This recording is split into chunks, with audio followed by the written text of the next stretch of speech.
Hey there, Akron Running Project. My name is Nicole Gareri-David from the Portage Lakes Running Club, and tonight I am here at Second Soul Akron in the Valley because I get the pleasure of interviewing 3 of the top runners from the Canal Corridor 100-mile race. Stay tuned, this is going to be a lot of fun.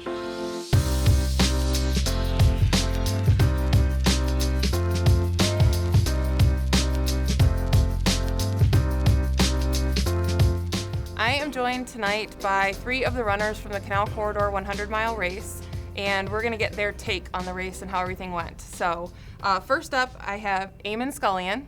He helped lead his high school team to back-to-back state championships at Salem High School.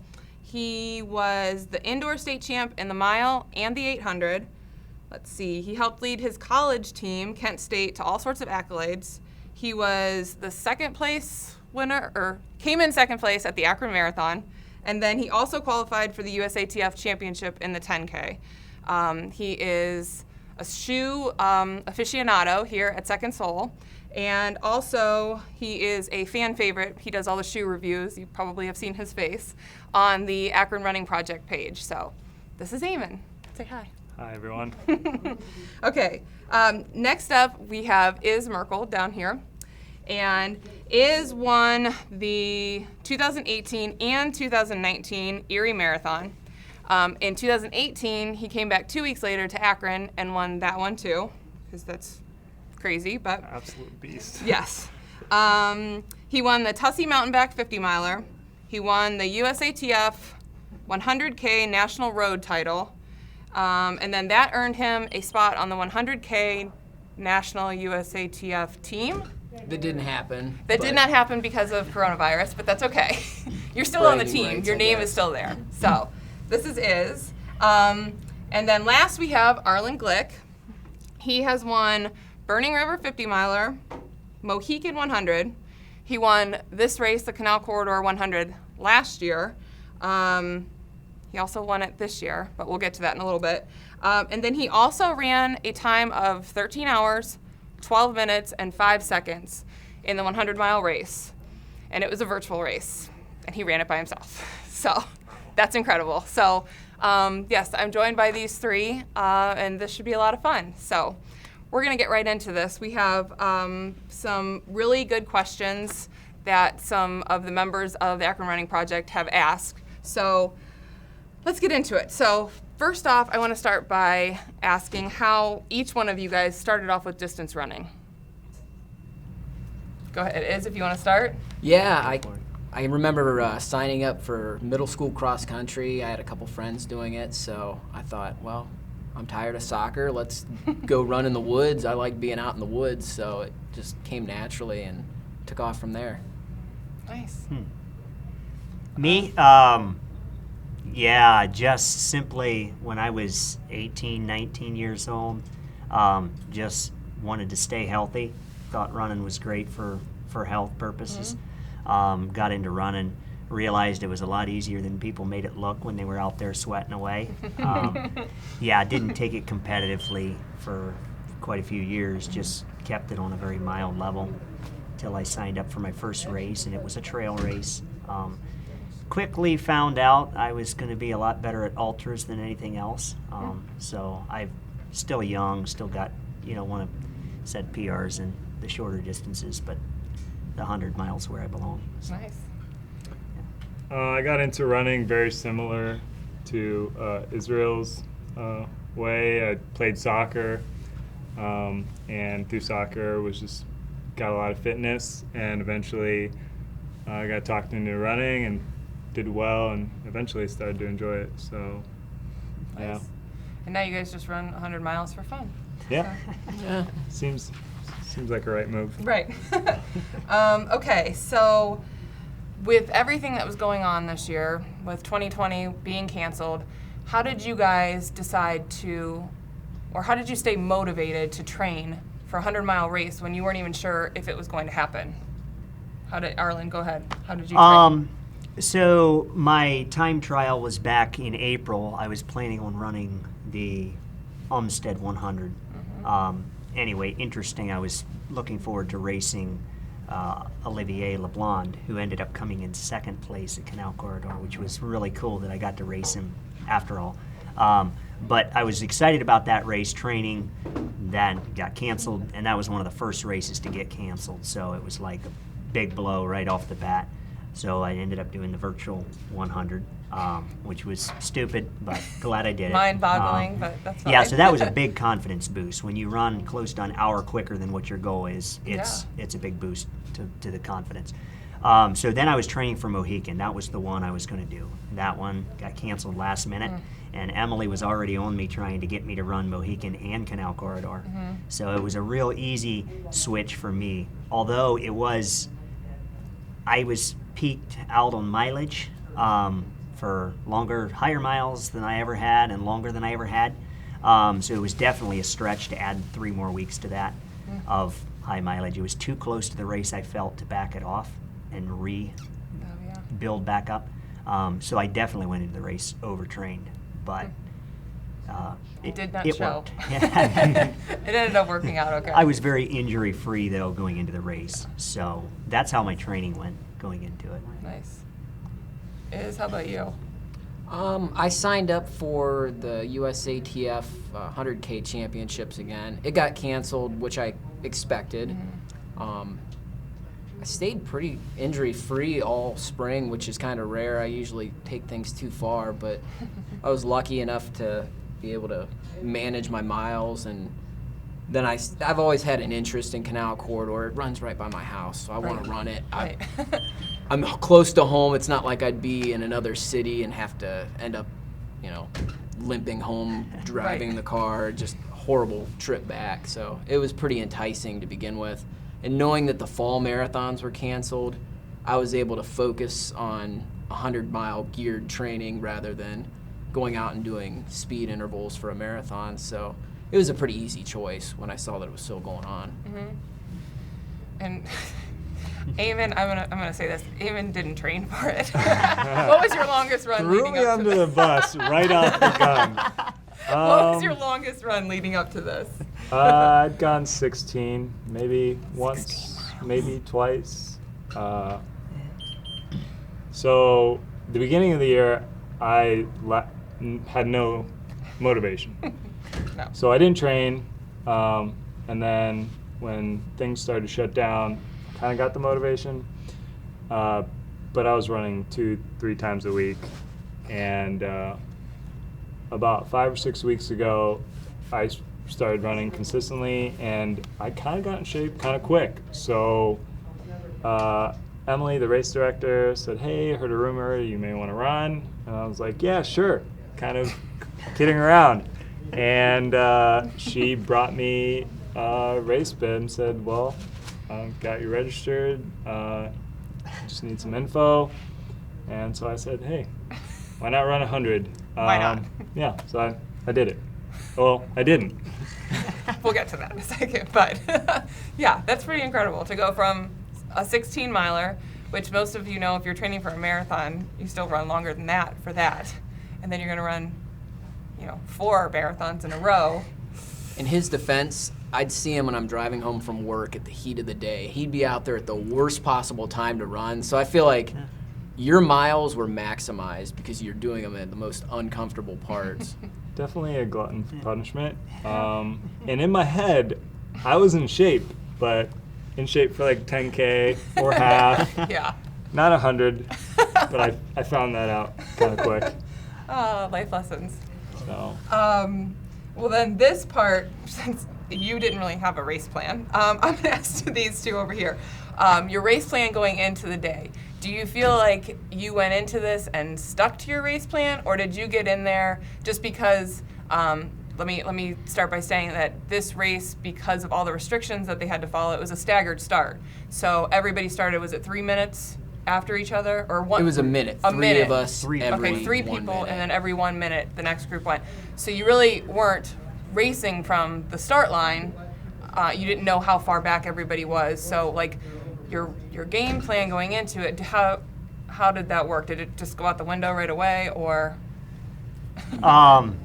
It definitely haunted me. I've never had a close 100-mile finish. But I knew with the field we had, which was just unbelievable, Absolutely. the field we Yeah. had, it was just incredible.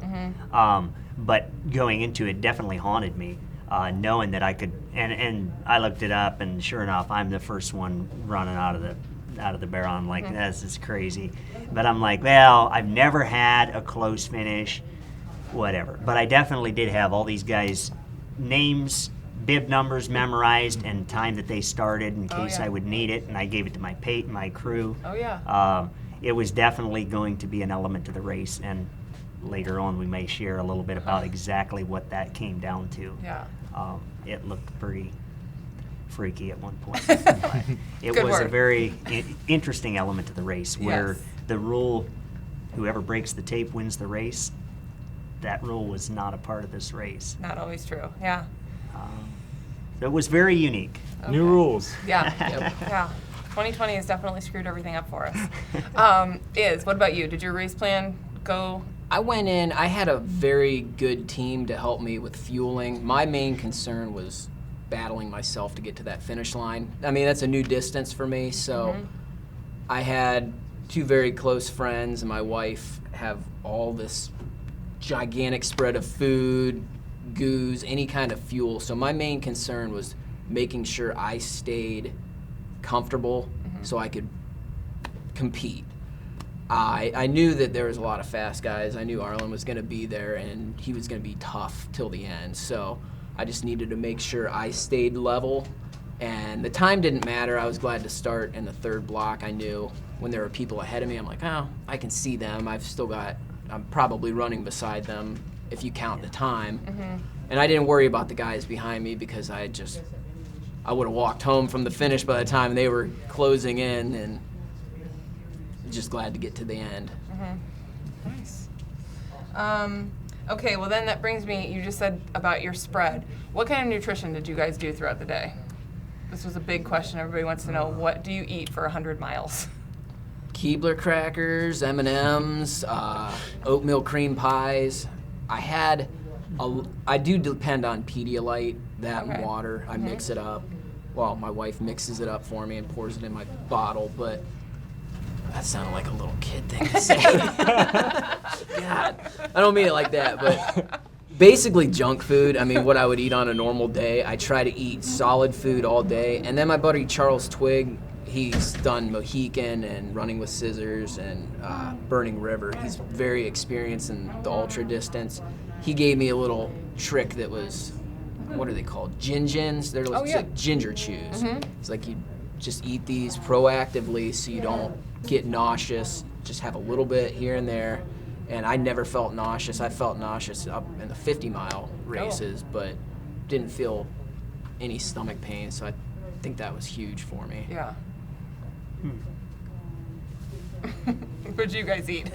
I eat? Yeah. So my nutrition plan is a little different than most ultra runners. For me, I can down food, but it just takes a while to get it down, and I just feel uncomfortable. And once it gets hot, my stomach doesn't really like it, and it's probably because I don't do it very often in training. Probably should, but probably don't. So I do mostly liquids. Okay. Maybe a couple goos towards the end, but mostly. And I did everything from coconut water, Gatorade, Heed, Tailwind, Wow. and at the end, Coke. Yes. Coca-Cola Coke is a saved the lifesaver. day. Yeah, when I was literally about to pass out, Coke is what got me back. Coke and my Pacer, but Yeah. anyhow, Nice. yeah. Very similar because I didn't have a plan and I haven't raced further than a marathon distance. And what I've used in marathon is a drink mix called Morton, which all the professional marathoners use, and I've had amazing success with. That's all I took in drink mix form and a little bit in gel form. And I do well on caffeine. But for this race, I thought I'd save the caffeine for later on in the race when things started to go bad. So I did a very little amount of caffeine for breakfast, just a cup of coffee. and I did try to eat a bigger breakfast than I normally would for like a marathon distance. And then right around mile 30, I started started taking more caffeine. But nutrition-wise, I felt great, and I think is one of the reasons why I recovered so well, even though I didn't make it as far as these guys. But just liquids. Nice. Interesting. I would have eaten pizza, but okay. Liquids it is. I ate pizza after. A lot of pizza. Okay. Okay. Just because we're all aware that this happens, and not to bring like a dark cloud over it, but your low point of the race, where did it happen and how did you talk yourself out of it? Because I know like in a marathon you get to mile 20 and it's like there's the wall and it happens, but it's 100 miles. So like, do you have a couple walls or what happens? Like, I have a lot of low places. I was a roller coaster. Connie Gardner has always told me, she's like, ultra is going to be a roller coaster of emotion. And every one I've ever run is true. Because sometimes you're like, oh, this is it. And then you drink something or somebody says something to you. I don't think I hit any, like, I'm going to drop out right now walls because I had such a good team and such good pacers. So I think the hardest part for me was leaving Missing Falls and knowing that I had 30 to go and I was already done. And then I see this guy coming in, smiling, looking fresh. He's always smiling. He is going to take me down very soon, but I've got to finish this for myself. So that was tough at 70. Everything after 70 was tough, but that was you're not going to win this. It's not in the bag. You got a long way to go moment. Well, because at 70 you were in first, right? Yes. Okay. 4 guys passed me since then. But that's okay. Yeah. I went out a little hard. Okay, what about you, Arlen? For me, things went very smooth till at least 80. And yeah, when I caught I was actually surprised. I thought there were several guys in front of me, and I had passed a few guys at aid stations. And so I went from 6th place to 1st in just a very short period of time. When I caught and seen him, and I could tell by the way he was looking that anyhow, things were going to change. Yeah. So then I actually had a discussion with my pacer, and that's when he told me, no, is in front. When you got that, you got the lead. And so the miles after that went very easy. It's crazy how that changes it gives you a little your boost. mentality. In fact, my pacer, he got on my case. He's kind of, I forget what he said, but it was something to the fact about, I could tell that he could tell I was being too arrogant and like. Oh, and you were speeding up. Because we only had a 50K to go yet. It was, and you cannot get excited at 30. I mean, at 70, that's a very deadly spot to get excited. So I had to just kind of like, and I said, well, he's like, when do you want to wait to pass him? I said, well, I'm going to pass him whenever he's hurt. That's when I want to pass a guy, whenever he's hurt. Race tactics, I like You had a long, Love the water. long window to go. Yeah. So yeah, I wasn't too worried about him. It was now my strategy changed after that. I realized with the heat and everything, I knew I wasn't going to run a super fast time. Now it was going to be win this race. That was the strategy change. But to talk of the lows, my lowest point probably, like I say, was flawless up to 80 miles, pretty much flawless. Around 80, needed a scissors to cut the tongue off of my shoe because it was starting to cut into the top of my foot. Got rid of that, and I was feeling pretty decent. The turnaround at 85 is where I wanted to hit that really strong. That way I could turn around, I could head back, and the guys coming head on, this was strategy. I wanted to be far enough ahead that they would realize I'm untouchable. And I wanted to be looking good when I got there, and honestly I was. I was feeling good, and that definitely played a big part of the win at the end when things got really tough. The roughest point, 94, and I don't know how many details you want of this at this point. Well, But and between 94 and is 96, right here. You were right yes, here at 94. I was right out Yeah. here. Yeah. I don't know if you want me to go into that. Sure. Okay. All runners so here. We're we all all get runners. it. No, not if you're non-runners, just turn it off right now because this is stuff you're not going to want to hear.